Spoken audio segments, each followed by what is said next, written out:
I know आपको stitching बहुत अच्छी आती है, लेकिन आपको मॉडेस्ट वे में मॉडेस्ट लूजिंग के साथ कुर्ती बनानी नहीं आती है। इसलिए आपके कपड़े और आर्मोल शेप बहुत ही अजीब से लूज़ और थैले जैसे बन रहे हैं। लेकिन ऐसा क्यों हो रहा है? ऐसा इसलिए हो रहा है क्योंकि आपको पता ही नहीं है कि कितने इंचेस की लूजिंग देनी चाहिए एक मॉडेस्ट लुक के लिए। तो अब आपका क्वेश्चन होगा कि कितनी लूजिंग दें, किस साइज़ में, और आर्मोल कितने इंचेस पर मार्क करें। तो इसका बहुत ही सिंपल सा तरीका है जो हर साइज़ के लिए फिक्स है, और ये आपको आज की इस वीडियो में पता चलेगा। अब इस फैब्रिक को मैंने डबल फोल्ड करा है और हम बैक पार्ट की कटिंग कर रहे हैं। सबसे पहले इसकी विड्थ मैंने ली है 12 इंचेस, और ये मीडियम साइज़ के लिए परफेक्ट है क्योंकि हम इसमें कुछ अलग तरह से लूजिंग देने वाले हैं। तो सबसे पहले स्टार्टिंग में एक मार्क करेंगे फैब्रिक स्ट्रेट करने के लिए, और शोल्डर डाउन 1 इंचेस करेंगे। अब शोल्डर डाउन वाली लाइन पर हम मेजरमेंट टेप को रखेंगे और वेस्ट लेंथ की मार्किंग करेंगे 14 इंचेस, और हिप लेंथ 22 इंचेस, और फिर आपकी कुर्ती की लेंथ जितनी भी रखनी है आपको, मैं यहाँ रख रही हूँ 42 इंचेस। अब इन सारे पॉइंट्स पर स्ट्रेट लाइन बनाएंगे ट्रायंगल शेपर से, और आर्मोल का फॉर्मूला भी मैं अभी आपको बताने वाली हूँ। मैं यहाँ शोल्डर मार्क कर रही हूँ 7 इंचेस यानी 14 इंचेस। ये फुल शोल्डर है, इसमें कुछ भी प्लस या माइनस नहीं करना है।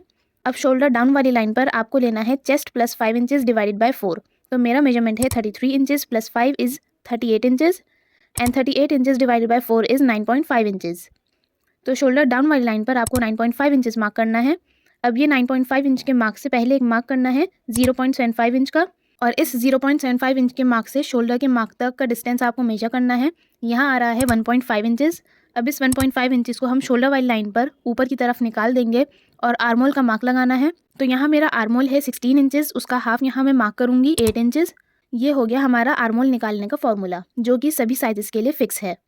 अब इस पॉइंट पर एक स्ट्रेट लाइन बनाएंगे और यहाँ मार्किंग करेंगे चेस्ट की। अच्छा, मैं आपको एक बार फिर क्लियर कर दूं, ये जो हमने चेस्ट के बाद एक मार्क करा था 0.75 इंच का, ये हमें माइनस करना है सभी साइजेस के लिए। और जो डिफरेंस आया था 1.5 इंचेस का, साइजेस में अलग अलग आता है। 2 इंचेस, 2.5 इंचेस, 3 इंचेस भी आ सकता है। ऊपर 7 इंचेस लिया था हमने शोल्डर, और चेस्ट लाइन पर हम 7.5 इंचेस मार्क करेंगे क्योंकि बैक क्रॉस ज्यादा है। और आप यहाँ सेम भी ले सकते हैं अगर आपका बैक क्रॉस कम है तो। अब दोनों पॉइंट्स को स्ट्रेट लाइन से मिला देंगे। अब यहाँ चेस्ट की मार्किंग करनी है, जो कि हम कर चुके थे पहले ही, 9.5 इंचेस। वेस्ट का मेजरमेंट है 27 इंचेस, और सेम ही लूजिंग देनी है आपको वेस्ट में 5 इंचेस की, तो यहाँ आएगा 8 इंचेस। ऐसे ही हिप का मेजरमेंट है 36.5 इंचेस, तो hip plus 5 inches divide by 4 is 10.375 inches. और दामन पर भी हमें सेम लेना है क्योंकि मैं यहाँ स्ट्रेट कमीज बना रही हूँ। लेकिन अगर आप चाहते हैं थोड़ा सा ए लाइन में या दामन थोड़ा सा चौड़ा चाहते हैं तो आप हाफ इंचेस एक्स्ट्रा ले सकते हैं। अब सारे मार्किंग्स को स्ट्रेट लाइन से मिला देंगे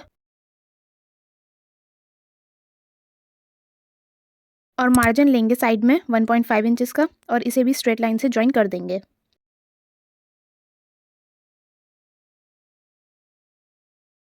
अब यहाँ पर हम शोल्डर डाउन करेंगे शोल्डर डाउन वाली लाइन पर। अब ये आर्मोल की जो लाइन है इसका हाफ लेंगे।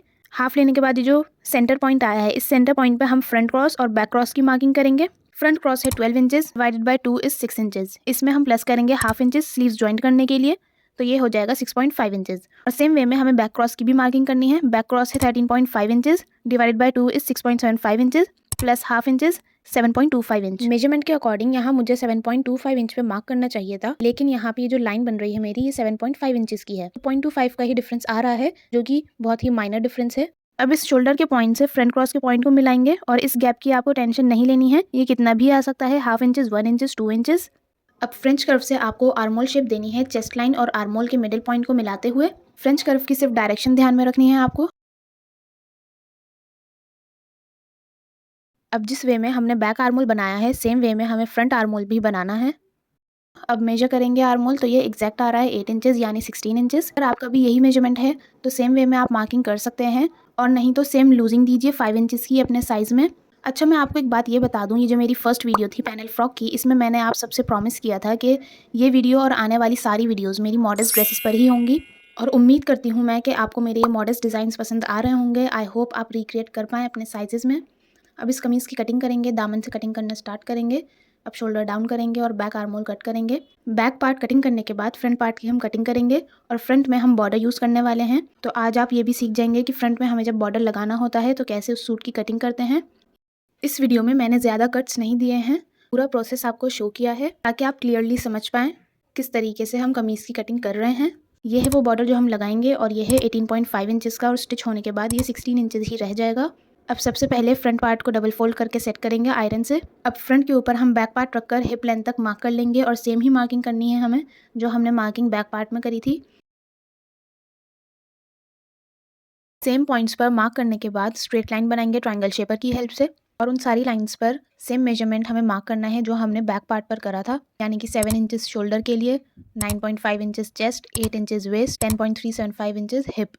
ऑलमोस्ट हर साइज़ की कमीज़ की कटिंग इसी तरीके से होती है। ज़्यादा जो एरिया हमें प्रॉब्लम करता है वो है ये आर्मोल और शोल्डर का। और आर्मोल निकालने के लिए भी हमारे पास 2 से 3 अलग फार्मूले हैं जो हम यूज़ करते हैं अलग अलग साइजेस में। आर्मोल और शोल्डर से रिलेटेड जितनी भी प्रॉब्लम्स बिगनर फेस करते हैं उन सभी टॉपिक्स को मैं आगे आने वाली वीडियोज़ में कवर करने वाली हूँ।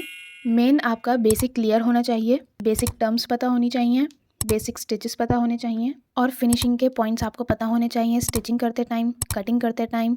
और एंड में जब सूट पूरा रेडी हो जाता है तो हमें उसमें क्या क्या चीज़ें करनी होती हैं, जैसे कि तुरपाई, हुक आई या फिर टिच बटन लगाने होते हैं। बस हिप लेंथ से 3.5 इंचेस तक ही हमें नीचे जाना है, पूरी लेंथ नहीं लेनी है। और अब यहीं से हम कटिंग कर देंगे। जितने भी फॉर्मूले मैंने इस वीडियो में यूज़ करे हैं, आर्मोल के लिए, चेस्ट के लिए, वेस्ट के लिए और हिप के लिए, सारे फॉर्मूलेज मैंने डिस्क्रिप्शन में लिख दिए हैं। फ्रंट पार्ट में फ्रंट क्रॉस की मार्किंग ज़रूर कीजिएगा जैसे मैंने आपको बताई थी बैक पार्ट में करके। सेम फॉर्मूले आपको यूज़ करने हैं अपने मेजरमेंट में भी। और ये बहुत ही ज़्यादा डिसेंट लूजिंग है। इस लूजिंग को यूज़ करने के बाद आपको बिल्कुल भी रिग्रेट नहीं होगा। इस लूजिंग को यूज़ करने के बाद आपकी कुर्ती में बहुत ही मॉडेस्ट लुक आएगा। अब चाहे आप इसे हैवी साइज़ में बनाएं या फिर स्मॉल साइज़ में बनाएं। और मुझे पता है आप कई बार सोचेंगे ये लूजिंग अपनी कुर्ती में देने से पहले कहीं आपका फैब्रिक ख़राब ना हो जाए, बट बिलीव मी आपका फैब्रिक बिल्कुल भी ख़राब नहीं होगा। एक बार आप ये लूजिंग अपनी कुर्ती में डाल के देखिए, बहुत ही अच्छी मॉडेस्ट लुक आने वाली है। ये ज़रूर हो सकता है हमें फैब्रिक के अकॉर्डिंग थोड़ी लूजिंग कम या ज़्यादा करनी पड़ती है, वो भी मैं आपको आगे आने वाली वीडियोज़ में बताऊँगी।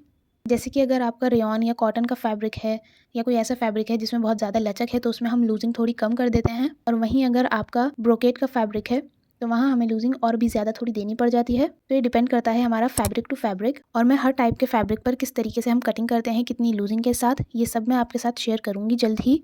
बिगनर्स सोचते हैं जिस सूट में जितनी ज़्यादा डिज़ाइनिंग होती है वही सूट ज़्यादा अच्छा होता है, लेकिन ऐसा बिल्कुल भी नहीं है। सिंपल सूट ही बहुत ज़्यादा अट्रैक्टिव होता है और उसमें ग्रेस भी बहुत होती है अगर आप उसे फिनिशिंग से स्टिच करें तो। अगर आप उसका प्रॉपर तरीके से नेक बनाते हैं, उसकी फिटिंग आप प्रॉपर तरीके से लगाएंगे, उस पर आयरन आप अच्छे से करेंगे तो वो सिंपल सूट भी उस डिज़ाइन वाले सूट से काफ़ी ज़्यादा अच्छा लगेगा, ग्रेसफुल लगेगा। जिस वे में मैंने आपको बॉर्डर वाली सूट की कटिंग करना बताई है अभी, उसी तरीके से मैंने बॉर्डर स्लीव्स भी बनाई हैं इसकी, जो कि इस सूट के साथ बहुत ही ज़्यादा प्यारी लग रही थी। अगर आपको भी मॉडेस्ट फुल स्लीव्स सीखनी है तो ये वीडियो ज़रूर देख लीजिएगा।